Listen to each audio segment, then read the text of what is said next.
January look like? So this year we were just trying to make sure, the same as every year really, it's like, let's not miss days. So whatever that looks like, I don't run a ton of mileage for a nowadays miler. So I run about 70, 75 miles a week.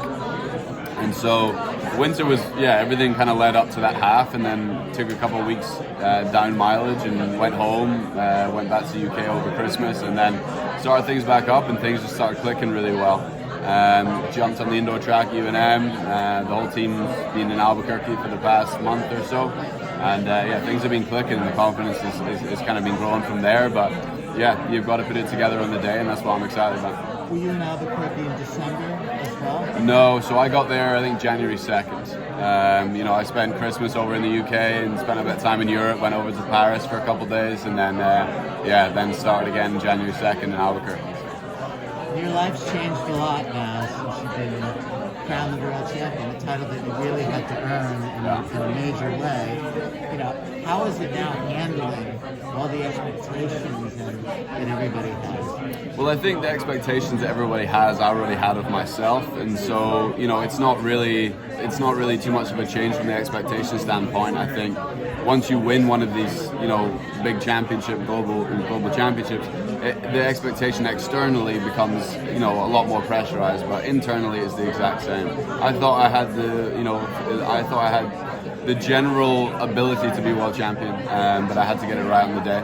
And so I believed that since back in 2017 when I went to my first World Championships, and I was able to put it together in 2023, so it took a bit longer than I thought it would take, but now that I finally have it, I'm not looking to let it go anytime soon. So confidence is pretty high, but also I'm ready to compete at a high level, and these are the competitions, and setting the stall out of like this, go out world record pace and let's get after it. Those are the things that keep me training and keep me motivated through the winter months.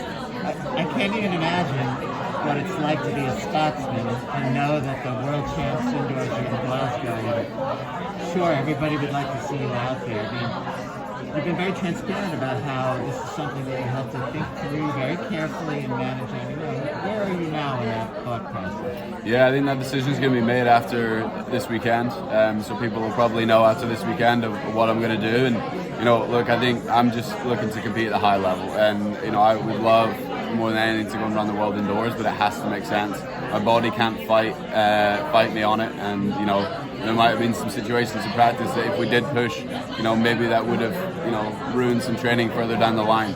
The 200-meter indoor track isn't always the best suited to some of us, and I need to make sure I'm being careful with that. If I'm not running world indoors, I probably won't be competing again indoors. Last question from me. Tell us a little bit about how Brooks has supported your campaign to this highest level. What kind of things do they do for you to give you the equipment that you need? It's been a fantastic process with them. I was their first Olympic medalist. I'm their first world champion, and so they've had a fantastic time over the last couple of months creating my new uniform that will be debuting on Sunday.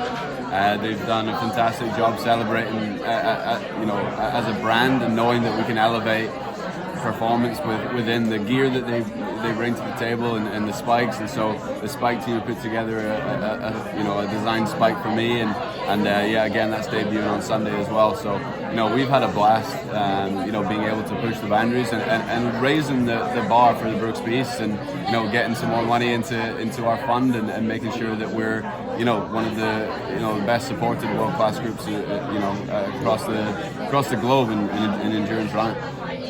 Thank you very much, Dave. Appreciate it. Josh, good to see you. Okay, see you. Last year you sort of came in this race, I feel like, oh wow, Josh Kerr's running a 3K kind of under the radar. You surprise people. Now wherever you race, you're never going to be under the radar. But the 2 mile itself, it's a world record. And you guys set the rabbiting, the pacing, is that still the plan? Yeah, it's still the plan. I think obviously when you call your shot back in November, it's more to do with the hype of the race and making sure that we get a great field, and then knowing that you're going to have to put the work in to make it happen, because if it was the next week and I would be like, oh, I'm in shape for it, but at that point it was like I'm working towards a half marathon. But it's actually come together very well. I think I'm in shape. It would shock me if I ran something really fast. And what happened with that announcement was we just packed the field with some of the best probably 2 milers in the world. And what that means is we're going to have a race that's going to be probably one of the world record, regardless of who's sitting off that pacer and who's really going to go for it. I think we all are, because that's what the precedent is now. If I wanted to go after the 2-mile world record, I'd have probably done it at BU in a race with not many other very good athletes. However, if you call that shot and you go after it at a Millrose Games, then you know you're going to be competing against some of the best, and it just gets you excited. There's going to be some chaos in there, I'm sure, and it's going to be a bit of a dogfight. It's better for the sport that it's TV, Grant Fisher race. Well, that's the thing is like the guys that are coming to this meet are they've realized that it's going to be a fast race and it's going to be one of the best races indoors outside of the World Championship. So look, I think that's what excites me, and I think that's what the Millrose Games brings every year, is a high level of competition with multiple amazing athletes in one meet in one section versus maybe spreading it out too much. David was talking about Brooks investing in you. Last year you hired a chef. Does the chef work full time for you? How does that work? I mean, chefs aren't cheap, but there is money involved with that. Talk a little bit about that, because the diet is one thing you changed last year, right? Yeah, no, she's full time. She's amazing. She's helped with everything, and similar with the diet here as well, as everything's been made for me and helped. So logistically, it makes sense because she is the wife of my assistant coach, so she's always traveling with us, and she's able to put in the hard work, so I can just think about running and sleeping and training. So that's I guess that's the new setup, and it will continue for. What's her name and whose wife is it? It's Nicole Flores, and it's my assistant coach Julian Flores' wife. All right. She's done a fantastic job, and she's helped me facilitate everything that needs to be done for being in a position where I'm fit and ready to go after a 2-mile race. And it seems like now there's a lot of banter between you and Jakob. Lots of good quotes. Media member, I love it. Let's see, what's the latest? He's done a lot of press this week. He's now going to have a baby daughter, it looks like. Any updates on the Josh rivalry? I think what's great is there is a rivalry. There's a rivalry between myself and Whiteman and Ingebrigtsen and Yared and everyone. And there's always going to be, because we're all trying to go after that that gold medal in Paris. And for me at this race, I'm not racing any of those guys, and I'm racing an off distance, and that's what I'm focused on. And I think everyone is now focused on their own abilities. I'm gonna work my way through the season and hopefully see those guys throughout the year. But right now, I'm just focused on what's in front of me, and that's Sunday. And Jake opened up last week. Did you watch that race? What'd you think of that? Yeah, I did watch that race. I was gunning for him. I think look. He has taken a long time off. It's very difficult to get back in the swing of things. And so starting the way he started was unbelievable. I think 3:34 out of the gates, pretty close to that Olympic standard.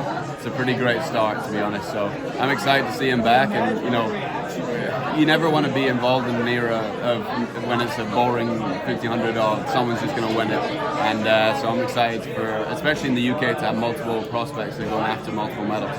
And a guy like Kessler, do you worry about younger guys like that? Or? Kessler, I think, over time for him, he came out of high school, he didn't run the collegiate scene, and, he needed a little bit more experience at the high level, but you can see it now. He's grown into himself, and I think he's going to be really dangerous. I think I loved watching the way he raced that. He didn't care who was in the race, he went when he wanted to go, and I think, that he would have seen that earlier from him, maybe in college. But because he's had the experience on the professional scene for a bit longer, I think he's going to be a real danger at USA. Do you have a decision on World Indoors? No, we'll make it after Millrose. Again, we're taking it one race at a time. It's not a rush through the season, and we want to make sure we're making the right decisions. And thankfully we have enough time to be able to wait on that. And again, I would love to do it, but we need to make it make sense. And let's get through the weekend first. Are you still considering the 3K and the mile, or right now it's going to be one or nothing? It would be one or nothing, yeah.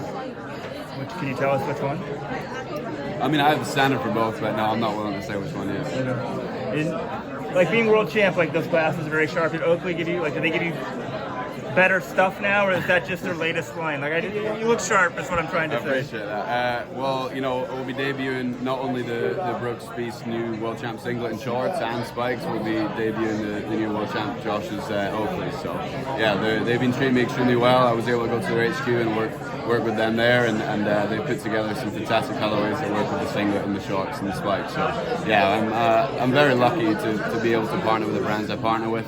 And yeah, they've definitely taken care of me over the last couple of months. I appreciate it. Good luck. Big name.